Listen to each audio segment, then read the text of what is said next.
Okay, in this video we're going to pick up where we left off with our previous one. So previous video we were determining what oxidation numbers were, we were assigning them to elements, and we were using the change in oxidation numbers to figure out if something was being oxidized or reduced.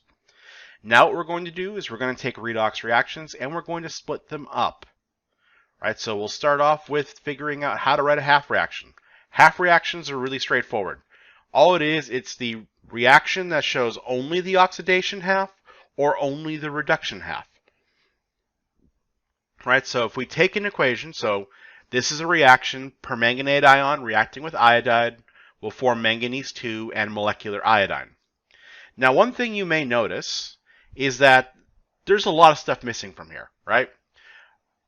We will get to that a little bit later. But for right now, what we can figure out is if we just use our oxidation numbers, we can tell that minus 2 here. Again, if this is minus 8, this has to be plus 7. This is minus 1, plus 2, and 0.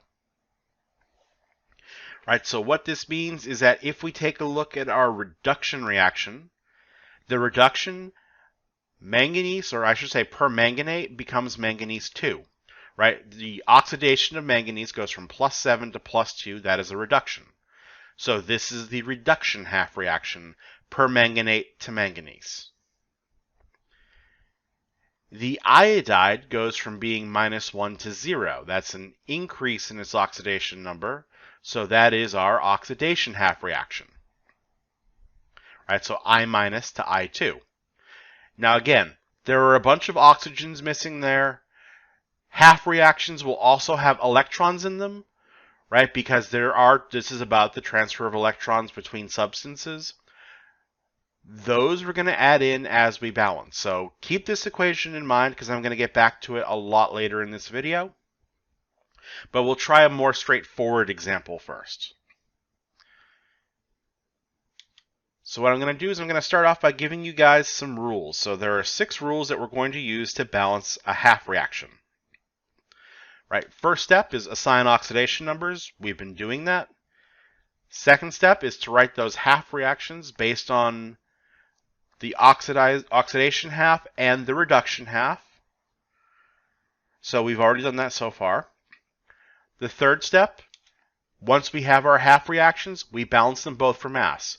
Remember, mass means the same number of each element on each side of the equation. Right? So if I have 2 I's on one side, I need 2 I's on the other side. After we've balanced for mass, we're going to balance for charge. The way we balance for charge is that we write electrons to equalize the 2 half reactions.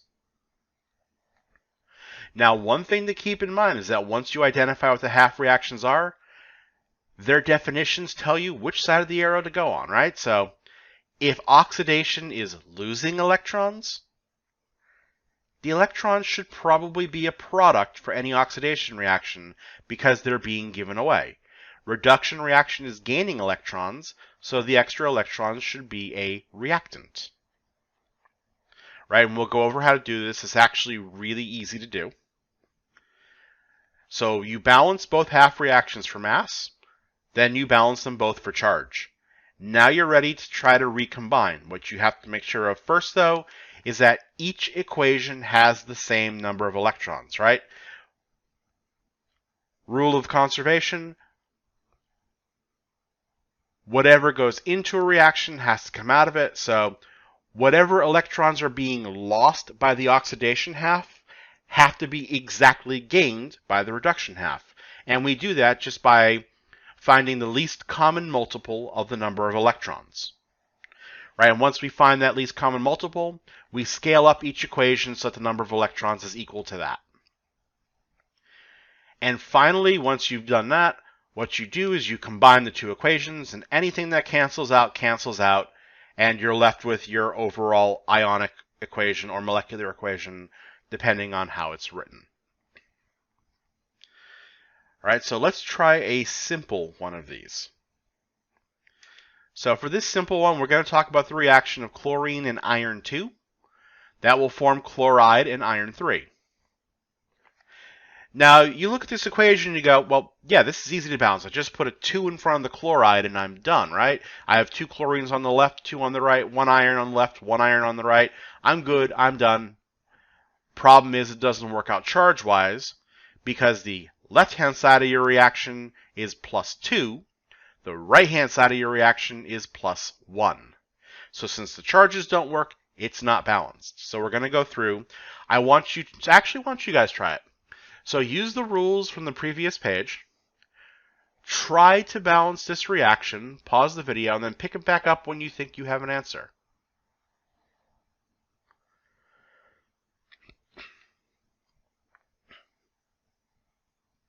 All right, so let's pick up from here. So first step, we'll assign our oxidation numbers. Chlorine is in its natural form, so we're going to call that 0. Monatomic ion, +2. Monatomic ion, -1. Monatomic ion, +3. Right, so if we look at it, iron's going from +2 to +3, which means that that's going to be our oxidation half. So I'm going to label it oxidation, Fe2+ to Fe3+. Then I'm going to have my reduction, which is going to be chlorine, so Cl2, going to Cl-. Right, Cl2 here, Cl- here. So we'll just check. Iron is balanced for mass. Chlorine is not. I have 2 chlorines here, which means I need 2 there. So now everything is balanced for mass. We'll do charge. Oxidation is lost. To go from +2 to +3, this reaction has to lose an electron. Right, now for chlorine gas to go to 2 chloride ions, this charge is 0, this charge is -2. That means that I have to add 2 electrons to this side. Right, that will evenly balance everything at a charge of -2.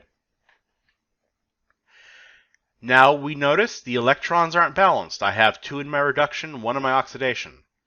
The way I fix that, least common multiple of 1 and 2 is 2. So I'm going to double this. And basic rule of math, if I double one thing in an equation, I have to double everything in the equation. So 2, 2, and 2.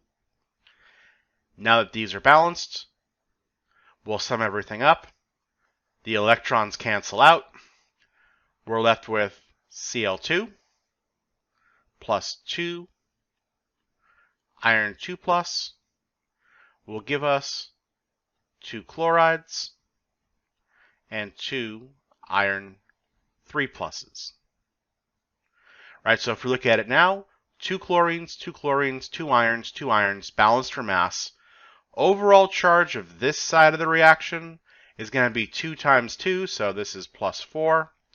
Overall charge of this side of the reaction, 2 times +3 is 6, -2 is +4, so the reaction is also balanced for charge. We're done. Now, one thing I should point out when you're doing a redox reaction, it is entirely possible to have multiple correct answers. Right, so there can be multiple sets of coefficients that are both in the lowest ratio possible, balanced for mass and balanced for charge. If you see it, don't worry about it too much. It can happen. Just make sure you double check your work. Right, so this is a simple balance. Now, if we get back to the one that I showed you earlier, the permanganate and the iodide. The trick to that is that there's an implicit assumption in that question, and that is that the reaction between permanganate and iodide takes place in acidic solution. You can tell something takes place in an acidic or a basic solution if you have oxygens or hydrogens that aren't accounted for in the equation. Right, so we can actually use the composition of that solution to help us.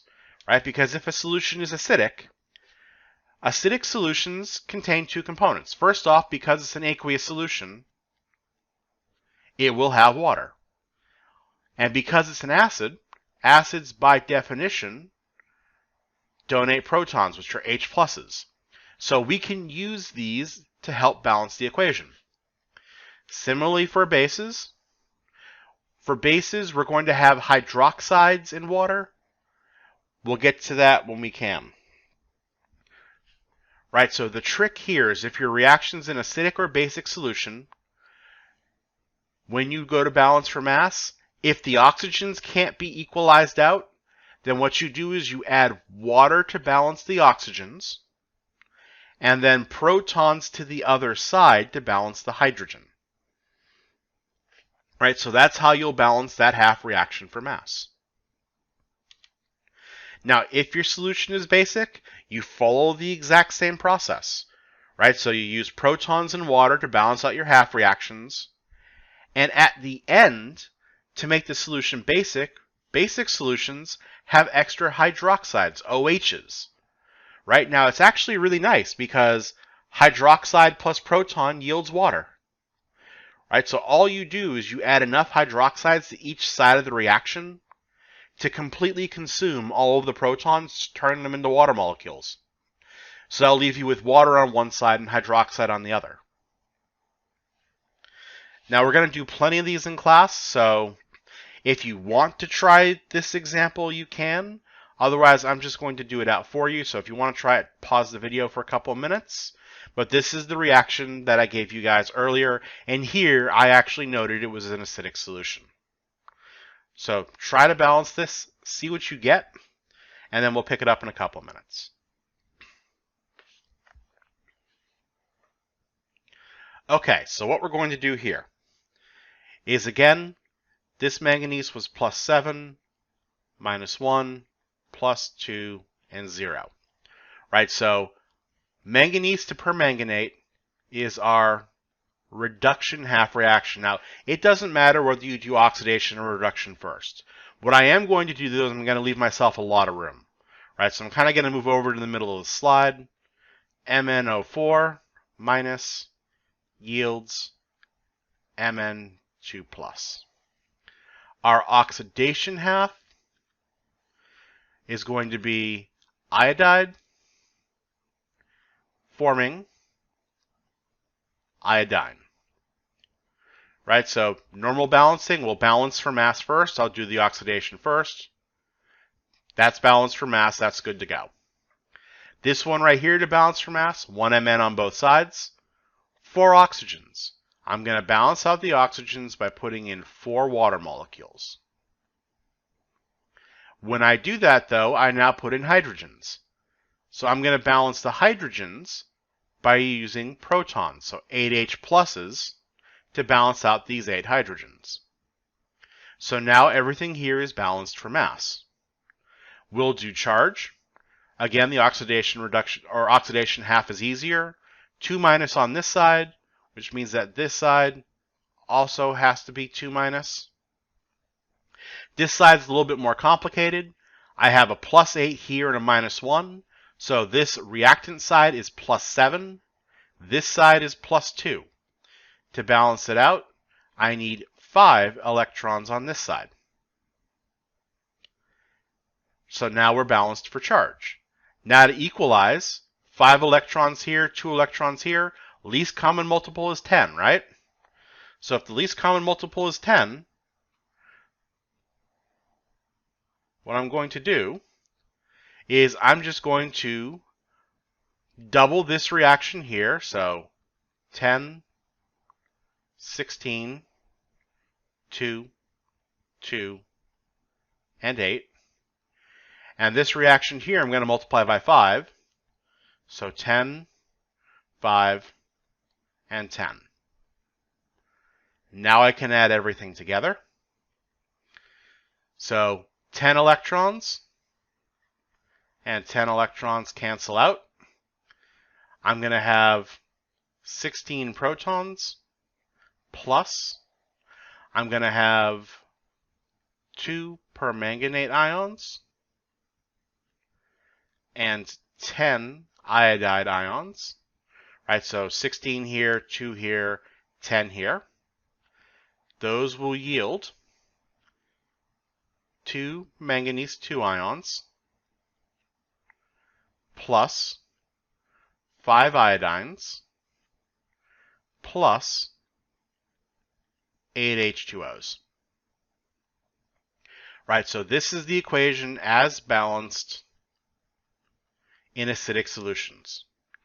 If I wanted to balance in basic solution, since I have 16 protons, I would add 16 hydroxides to each side. So I'd make 16 waters here, 16 OHs. Since there are 8 waters on this side, I cancel out 8 of these 16 and be left with 8 on that side. All right, so we will have plenty of practice with this once we actually get into class. So don't worry if you don't get it completely right now. It's something that does take quite a little while to actually be able to do easily. So if you have any questions, be sure you bring them in. Otherwise, I will see you guys in class next.